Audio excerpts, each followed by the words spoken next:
Om Swastiastu. Koneksi materi modul 3.1 Ketut Kirtiase SPD calon guru penggerak Kabupaten Karangasem.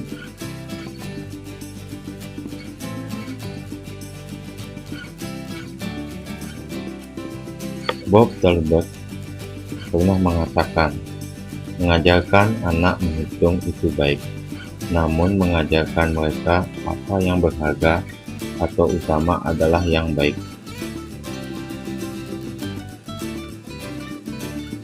Dari kata Bob Talbot, dapat saya artikan, ketika sebagai guru tidak hanya mengajarkan teori dan kecerdasan otak semata, namun ajarkan pula anak didik kita tentang nilai-nilai positif dalam diri mereka dan cinta kasih atau kecerdasan hati bersama makhluk hidup atau ciptaan Tuhan. Sehingga seorang guru merupakan pemimpin pembelajaran yang harus mengambil keputusan yang bertanggung jawab.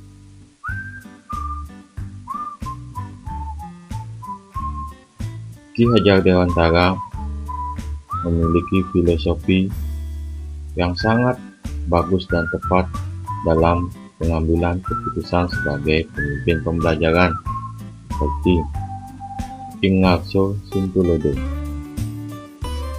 Di depan menjadi contoh atau panutan.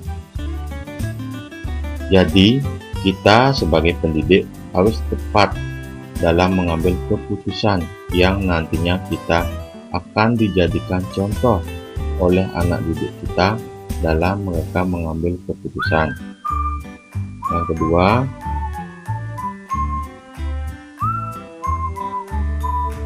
Ing Madiu Mangunkarso di tengah memberi semangat. Jadi, kita sebagai pendidik dalam mengambil keputusan harus berpikir apakah keputusan kita akan memberikan atau membangun semangat dalam diri anak didik kita di pembelajaran ataukah tidak. Yang ketiga, Dr. Handayani di belakang memberikan semangat. Jadi, kita sebagai pendidik dalam mengambil keputusan harus yakin bahwa keputusan yang kita ambil akan memberikan semangat atau motivasi kepada peserta didik kita.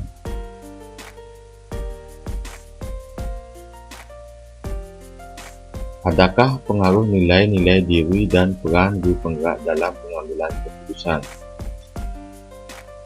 Nah, nilai-nilai dalam diri yang sudah tertanam pada diri kita akan sangat mempengaruhi pola pikir kita dalam mengambil suatu keputusan. Saya hanya menuliskan 5 nilai-nilai dalam diri, ada jujur, berkarakter, mandiri, kolaborasi, dan berinovasi. Nah, nilai-nilai diri ini mempengaruhi cara kita berpikir.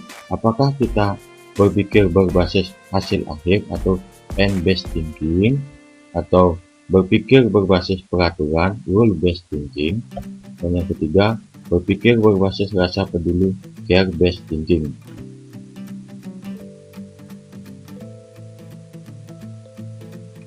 Nah, pengambilan keputusan sudah tertuang di sana adalah yaitu 3 prinsip, 4 paradigma, dan 9 langkah. Ini kita terapkan di teknik coaching model Tirta untuk mengetahui akar permasalahan siswa tersebut, sehingga kita bisa menciptakan suasana yang nyaman dan mereka merasakan rasanya merdeka belajar karena menemukan apa permasalahannya dan cara memecahkan permasalahan siswa tersebut.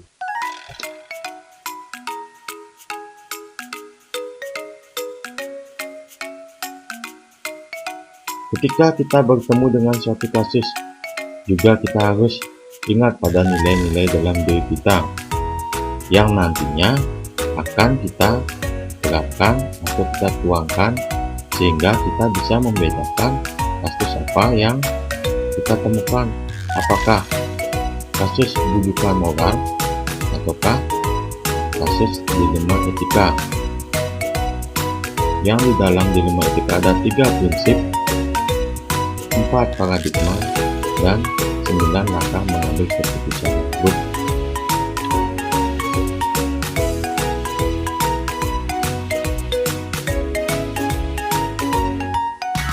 Seandainya sudah kita terapkan semua dari 3 prinsip, 4 paradigma, dan 9 langkah pengambilan keputusan, sehingga akan kita menemukan suasana lingkungan yang positif, kondusif, aman, dan nyaman.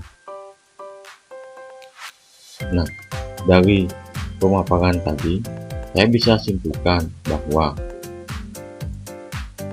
siswa Merdeka Belajar dapat terwujud jika guru sebagai pemimpin pembelajaran dapat menerapkan sikap sesuai dengan filosofi Ki Hajar Dewantara, mengenali nilai-nilai diri yang positif, menerapkan teknik coaching dengan model cerita, dan pengambilan keputusan sebagai pemimpin pembelajaran yang di dalamnya menerapkan 3 prinsip, 4 paradigma, dan 9 langkah.